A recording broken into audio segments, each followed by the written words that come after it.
ફૂડમાં તમારું સ્વાગત છે। આજે હું ફણગાવેલા મગ મઠ અને ચણાનું શાક બનાવવાની છું। તો મેં તેને રાત્રે એક દિવસ પહેલાં પલાળી દીધેલા હતા અને એક દિવસ તેને બાંધીને રાખ્યા તો કેટલા સરસ મગના ફણગા ફૂટી ગયા છે। તેમાં બેઝિક મસાલા નાખવા માટે હલ્દી લીધી છે, લાલ મરચું લીધું, હિંગ લીધેલી છે, અજમો લીધેલો છે, ધાણા પાવડર લીધેલો અને આદુ લસણની પેસ્ટ લીધેલી છે। કુકર મેં મૂકી દીધેલું છે, તેમાં મેં 2 પાવડા તેલ લઈ લીધું છે।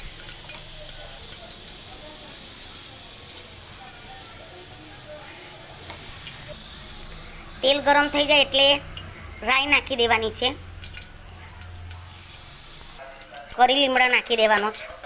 રાઈ તતરી ગઈ છે એટલે આપણો અજમો નાખી દેવાનો છે અને તેની અંદર આદુ લસણની પેસ્ટ નાખી દેવાની છે અને લસણ સતરાઈ જાય પછી તેની અંદર આ ફણગાવેલા મગમઠ નાખી દેવાના છે। સારી રીતે મિક્સ કરી લેવાનું છે। તેની અંદર બધા બેઝિક મસાલા નાખી દેવાના છે અને મેં એક ટામેટું કાપીને લીધેલું છે।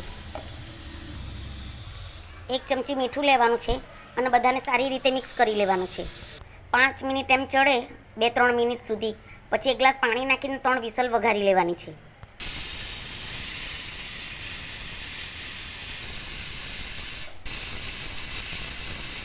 ત્રણ વિસલ થઈ ગઈ છે। હવે કુકરને આપણે 5 મિનિટ ઠંડુ કરીશું પછી શાકને જોઈ લઈશું।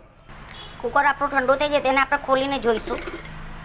તમે જોઈ શકો છો શાકનો કલર કેવો સરસ આવી ગયો છે। હવે તેને આપણે સર્વ કરીશું। તૈયાર છે આપણું ફણગાવેલા મગમઠ અને ચણાનું શાક અને મેં તેને કોથમીરથી ગાર્નિશ કર્યું છે। આ શાક તમે રોટલી, ભાખરી કે રોટલાઓની સાથે ખાઈ શકો છો। આ મેં સાવ ડ્રાય નથી કર્યું, થોડોક રસો રાખ્યો છે। જો વિડીયો ગમ્યો હોય તો લાઈક કરજો, સબસ્ક્રાઈબ